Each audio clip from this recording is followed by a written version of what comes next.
මේ කොටසත් යයි පුතේ. ඉක්වන්න යන්.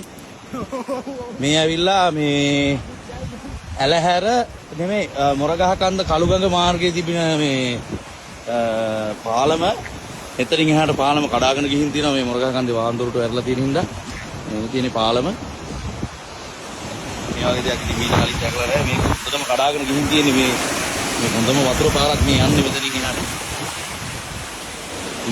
මේ අද වැස්සත් එහෙම මේ පාලම මේ කොටසත් ඉතුරු වෙයි කියලා විශ්වාස කරන්න බෑ ඒකට පැත්තේ මිනිස්සු ඉන්නේ ඔය ඉස්සරහින් පේන්නේ මේ මොරගහ කන්දේ ඩෑම් එකේ වතුර අරලා තියෙනවා පේන්නේ නැහැ මීදුමට මොනවත්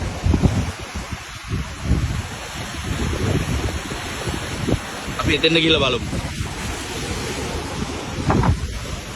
මේ වතුර සේරම ඉතින් ඇලහැර පැත්තෙන් යනවා මේ පල්ලෙහාට ඉතින් මේ විදිහටම ජලස්කන්ධ මේ පල්ලෙහාට ඇදගෙන යනවා ඇනිකට් එකෙන් ඉතින් වතුර බෙදලා ගියාට ඒ යන්නේ ඉතින් ඒ ගම්මාන හරහා යන්නේ ගම්මාන සෑහෙන පිටසක් යට වෙලා තියෙනවා මේ වෙලාවේ මුදා ගැනීමේ කටයුතු සිද්ධ වෙනවා.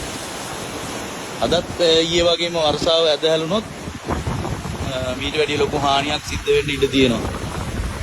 මේ පාලමක් මේ විදිහට ගිහින් තියෙනවා නම් වතුර කඳට. ඉතින් එතනින් එහාට අපේ පොඩි තැන් මොන කතාවද? අක්කා ෆෝන් එක charge කරගෙන